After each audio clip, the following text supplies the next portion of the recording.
जय श्री सीताराम। आप सभी विद्वानों, ज्योतिष प्रेमियों और विद्यार्थियों का शाश्वत ज्योतिष की ऑनलाइन कक्षा में हार्दिक स्वागत है। आज से हम लोग ज्योतिष शास्त्र के मूल ग्रंथ बृहत् पाराशर होरा शास्त्रम का अध्ययन करेंगे। जो लोग भी ज्योतिष शास्त्र में रुचि रखते हैं, ज्योतिष शास्त्र को जानना चाहते हैं, ज्योतिष शास्त्र को समझना चाहते हैं या उसका अध्ययन करना चाहते हैं, उन लोगों के लिए यह एक श्रेष्ठ विकल्प है। आप सभी जो ज्योतिष शास्त्र का अध्ययन करना चाहते हैं वह अपने साथ पेन व पेपर अवश्य रखें और एक बात का विशेष ध्यान रखें कि हम लोग ज्योतिष शास्त्र, जिसको कि वेदों का नयन कहा जाता है, वेदांग कहा जाता है और वेदों को वेद भगवान कहा जाता है,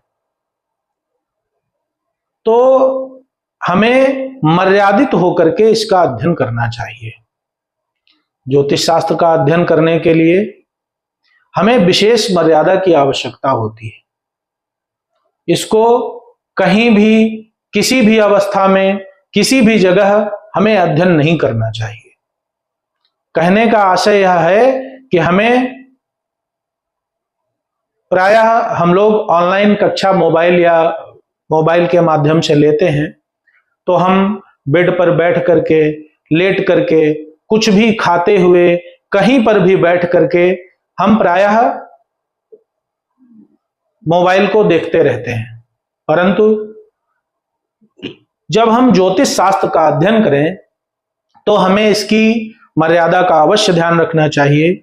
हमें कहीं पर भी, किसी भी अवस्था में इसका पठन पाठन नहीं करना चाहिए। हमें शुद्ध रूप से मर्यादित होकर के, जिस तरीके से विद्या अध्ययन की जो पद्धति बताई गई है उसका पालन करते हुए हमें इसका अध्ययन करना चाहिए। मां भगवती हम सब पर अपना आशीर्वाद बनाए रखें, इसी कामना के साथ आइए प्रारंभ करते हैं इस विषय को। किसी भी विषय को, किसी भी कार्य को प्रारंभ करने से पूर्व विघ्नहर्ता गणपति का ध्यान हमें अवश्य करना चाहिए। गणपति विघ्न विनाशक हैं, विघ्नों के स्वामी हैं। भगवान गणपति का ध्यान करने से हमारा जो कार्य है, जिस कार्य को हम कर रहे हैं, वह निर्विघ्न होकर के पूर्णता को प्राप्त करता है। हम भी यह आशा करते हैं कि यह जो श्रृंखला, यह जो अध्ययन अध्यापन का कार्य प्रारंभ किया जा रहा है, यह अपना मूर्त रूप ले, यह सार्थक हो, यह सभी के लिए मंगलकारी हो।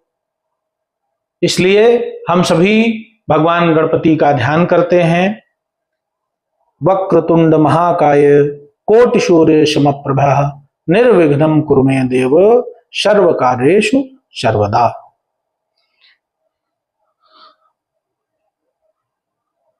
भगवान गणपति का ध्यान करने के पश्चात मां भगवती सरस्वती का ध्यान और गुरुदेव भगवान के श्री चरण कमलों को प्रणाम।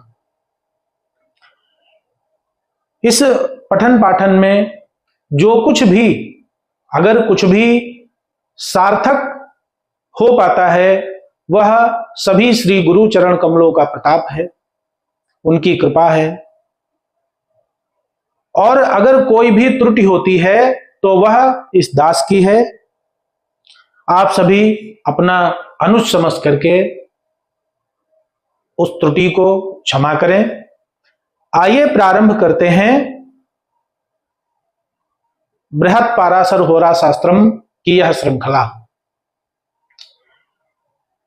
यह जो शास्त्र है, यह मुख्य रूप से गुरु और शिष्य का संवाद है।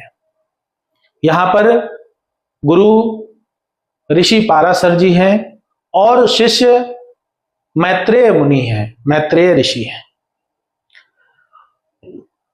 यह जो शास्त्र है, इसकी शुरुआत मैत्रेय ऋषि द्वारा करी जा रही है, उनके द्वारा की जाती है और इसकी शुरुआत में वो अपने गुरुदेव का वंदन करते हैं। आइए जानते हैं और समझते हैं प्रथम श्लोक को। पहले श्लोक में मैत्रेय जी क्या कहते हैं? मैत्रेय जी कहते हैं नमस्तस्मै भगवते बोध रूपाय सर्वदा परमानंद कंदाय गुरवे अज्ञान ध्वंसिने। अतः नमस्तस्मै, नमः तस्मै, नमः अर्थात नमन है, तस्मै उनको, किनको? भगवते। भगवते शब्द यहां पर गुरुदेव भगवान अर्थात ऋषि पाराशर जी के लिए लिया जा रहा है। मैत्रेय जी कहते हैं नमस्तस्मै भगवते, उनको नमस्कार है, उनको नमन है। किसको? गुरुदेव को। कौन गुरुदेव? बोध रूपाय सर्वदा। बोध अर्थात जो ज्ञान के स्वरूप है, जो सदैव ज्ञान के स्वरूप हैं, ऐसे गुरु को नमस्कार है। आगे क्या कहते हैं? परमानंद कंदाय, परम आनंद कंदाय। परम आनंद, कंद अर्थात मूल, अर्थात जड़, अर्थात स्रोत। परम आनंद के स्रोत कौन? गुरवे, गुरु। कौन गुरु? अज्ञान ध्वंसिने, अज्ञान का नाश करने वाले। श्लोक में मैत्रेय जी क्या कहते हैं? कहते हैं नमस्तस्मै भगवते बोध रूपाय सर्वदा परमानंद कंदाय गुरवे अज्ञान ध्वंसिने। अज्ञान का नाश करने वाले, परम आनंद के स्रोत, ज्ञान के सदैव ज्ञान के स्वरूप, ऐसे गुरु को नमस्कार है। मैत्रेय जी क्या कहते हैं? कहते हैं ज्ञान का नाश करने वाले, परम आनंद के स्रोत, ज्ञान के स्वरूप, ऐसे गुरु को नमस्कार है। अगला श्लोक क्या कहता है? अगले श्लोक में कहते हैं इति स्तुत्वा सुसंहिष्टो मुनिस्तत्वविदाम्बरः अथादिदेश सत्शास्त्रम सारम जद ज्योतिषाम शुभम। अर्थात इति, इस प्रकार की, स्तुत्वा, स्तुति को सुनने के बाद, सुसंहिष्टो अत्यंत प्रसन्न हुए। इस प्रकार की स्तुति को सुनने के बाद अत्यंत प्रसन्न हुए। कौन? मुनि। मुनि कौन? मुनि तत्वविद, तत्वविद वरः। तत्वविद अर्थात तत्वों को जानने वाले, ज्योतिर्विद उसी तरीके से तत्वविद, तत्वों को जानने में श्रेष्ठ, वरः अर्थात श्रेष्ठ, तत्वों को जानने में श्रेष्ठ मुनि। कौन मुनि? ऋषि पाराशर जी। तत्वों को जानने में श्रेष्ठ मुनि अत्यंत प्रसन्न हुए इस प्रकार की स्तुति को सुन करके। आगे क्या कहते हैं? अथ आदिदेश, इसके अथ अर्थात इसके बाद, आदिदेश उपदेश किया, सत्शास्त्रम श्रेष्ठ शास्त्र का, सारम सार अर्थात निचोड़, इसके बाद सारम यानी निचोड़, सार, यज्ज्योतिषाम शुभम, जो ज्योतिष शास्त्रों का, जो ज्योतिषाम ज्योतिष शास्त्रों का, शुभम अर्थात मंगलकारी, कल्याणकारी, शुभकारी। इसका अर्थ क्या हुआ? कहते हैं कि इस प्रकार की स्तुति को सुन करके तत्वों को जानने में श्रेष्ठ मुनि ऋषि पाराशर जी, जो ज्योतिष शास्त्रों का कल्याणकारी सार देने वाला श्रेष्ठ शास्त्र है, उसका उपदेश किया। दूसरे श्लोक में ऋषि क्या कहते हैं? कहते हैं इस प्रकार की स्तुति को सुन करके तत्वों को जानने में श्रेष्ठ मुनि, जो ज्योतिष शास्त्रों का मंगलकारी सार है, ऐसे श्रेष्ठ शास्त्र का उपदेश किया। अब हम तीसरे श्लोक को समझने का प्रयास करते हैं। पहले श्लोक में मैत्रेय जी ने अपने गुरु पाराशर जी की वंदना करी।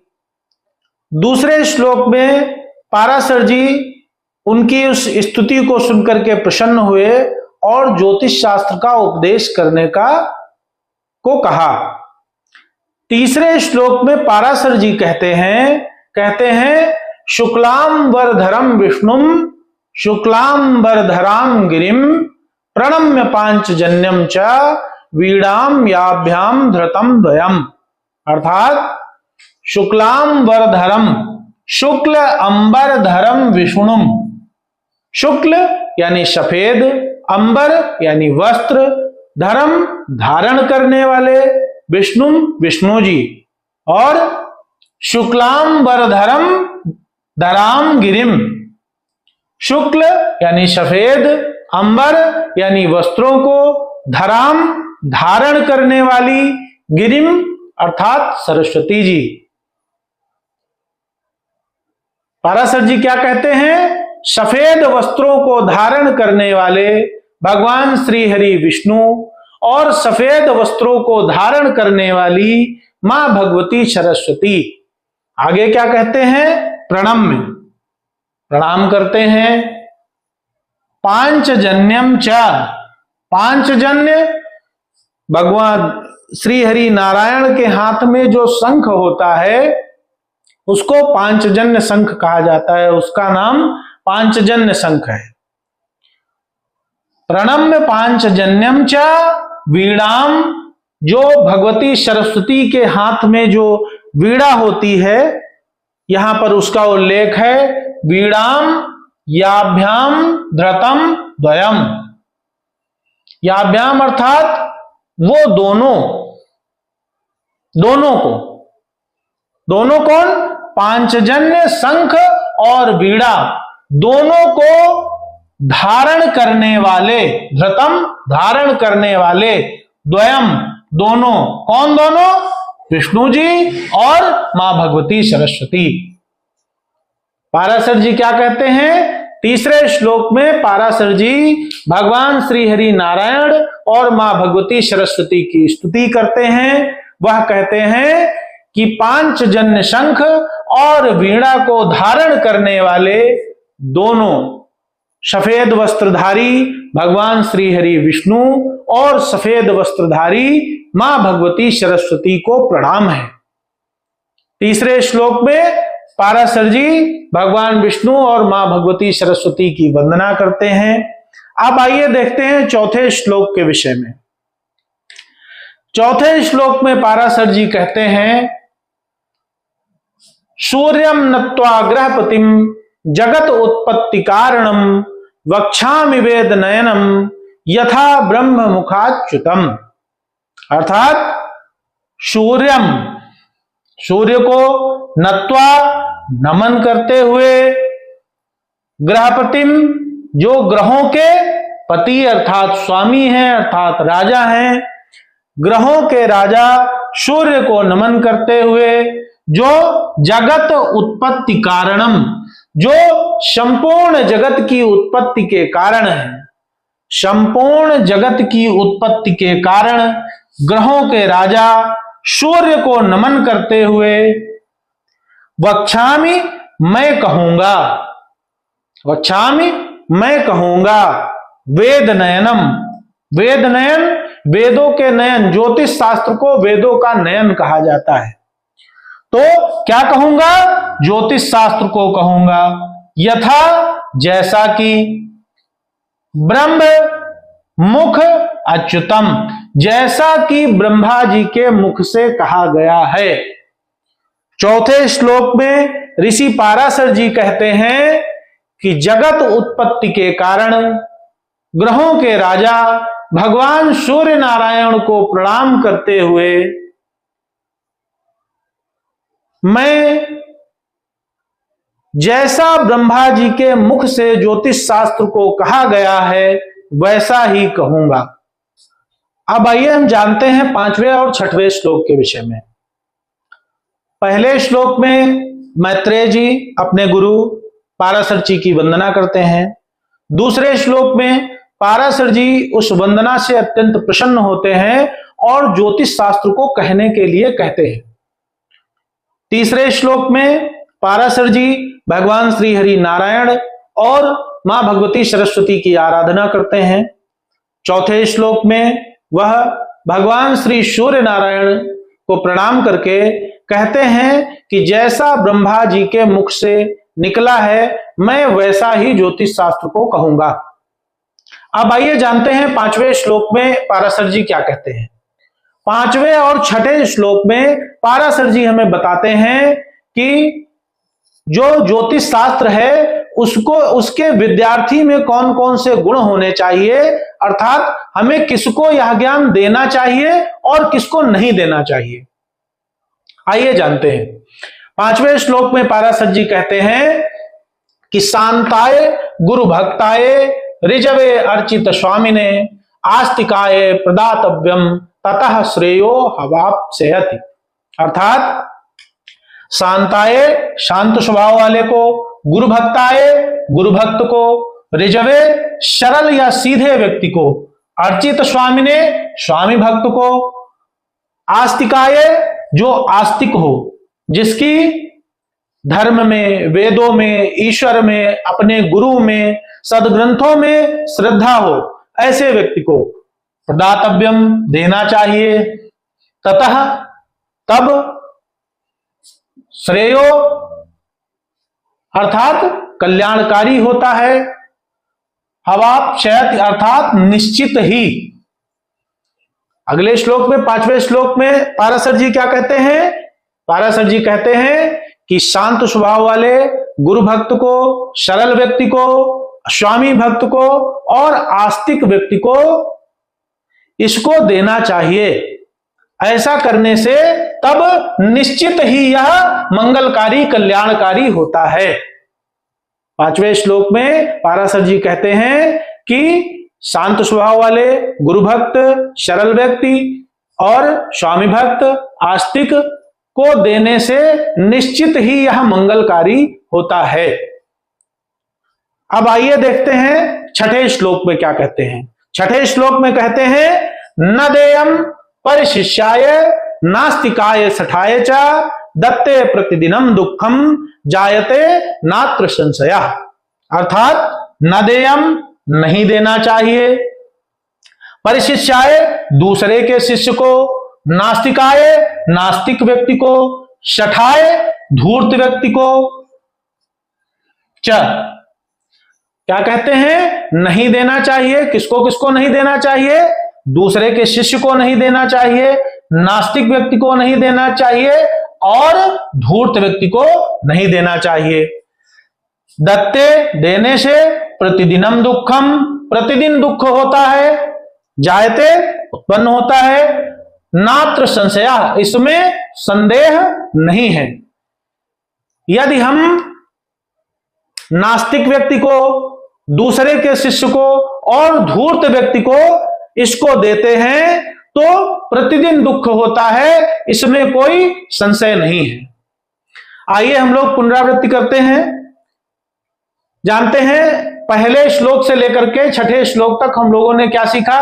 हमने सीखा पहले श्लोक में पाराशर जी की वंदना करते हैं मैत्रेय जी, दूसरे श्लोक में पाराशर जी प्रसन्न होते हैं उनकी वंदना से और वह ज्योतिष शास्त्र को कहने के लिए कहते हैं। तीसरे श्लोक में वह भगवान श्री हरि नारायण और मां भगवती सरस्वती की वंदना करते हैं। चौथे श्लोक में वह भगवान सूर्य नारायण को नमन करते हुए कहते हैं कि जैसा ज्योतिष शास्त्र को ब्रह्मा जी ने कहा है, यानी जैसा ब्रह्मा जी के मुख से निकला है वैसा ही मैं शास्त्र को कहूंगा। 5वें श्लोक में पाराशर जी बताते हैं कि किसको किसको हमें इसका ज्ञान देना चाहिए और 6ठे श्लोक में वह बताते हैं कि हमें किसको किसको इसका ज्ञान नहीं देना चाहिए। अगले श्लोक से नए पाठ का आरंभ हो रहा है जिसकी चर्चा हम लोग अगले वीडियो में करेंगे। यदि आपको वीडियो पसंद आया हो, आपको जानकारी ठीक लगी हो तो वीडियो को अधिक से अधिक शेयर करें और चैनल को सब्सक्राइब करें। आप सभी का मंगल हो, इसी मंगलमयी कामना के साथ जय गौ माता, जय गुरुदेव।